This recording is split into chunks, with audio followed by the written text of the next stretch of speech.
8 conducteurs sur 10 oublient de vérifier ça et pourtant c'est la base pour éviter les pannes bêtes. Je parle bien sûr des niveaux et dans cette vidéo je vais te montrer comment les contrôler facilement. Commençons par l'huile moteur. Avant toute chose je dois préciser un élément très important. Cette opération s'effectue sur un sol plat et moteur à froid. Pour contrôler le niveau d'huile, on tire cette petite tirette qui est située généralement à l'avant du moteur. On l'essuie à l'aide d'un chiffon propre, qu'elle soit bien propre pour bien pouvoir lire dessus.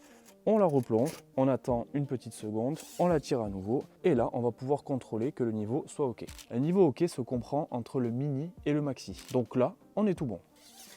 Si jamais il manque de l'huile, il suffit d'en rajouter directement par l'orifice ici de remplissage. Attention à ne jamais mettre trop d'huile, très important. Allez, deuxième chose très importante, le liquide de refroidissement. Il sert donc à refroidir ton moteur comme son nom l'indique. Là pour faire les niveaux c'est super simple, on retrouve ici un petit vase appelé vase d'expansion et il suffit de contrôler que le niveau de mon liquide de refroidissement se situe bien entre le mini et le maxi. S'il manque du liquide, il te suffit de retirer le bouchon et de faire la pointe. Attention très important à ne jamais ouvrir ce vase lorsque le moteur est chaud, risque de brûlure important. Enfin, on n'oublie pas de contrôler bien entendu le liquide de frein, c'est très souvent oublié et pourtant c'est super important. Pour le reconnaître c'est super simple, c'est souvent un bouchon de couleur jaune avec cette petite icône dessus. Et là aussi attention au niveau qu'il se situe toujours entre le mini et le maxi. Si le niveau descend dangereusement vers le minimum, fais contrôler tes freins. Et on termine par le lave-glace bien entendu, il ne faut pas le négliger. Alors ton moteur effectivement lui ne risque rien, mais si ton pare-brise est dégueulasse et que tu ne peux rien faire pour le nettoyer, c'est dangereux pour toi. Donc là c'est pareil, c'est facilement reconnaissable, on a un bouchon, alors là qui peut être jaune, qui peut être bleu, qui peut être rouge, peu importe, dans tous les cas on le reconnaît facilement grâce à son petit logo à poser dessus. Pense à enregistrer cette vidéo pour la retrouver facilement.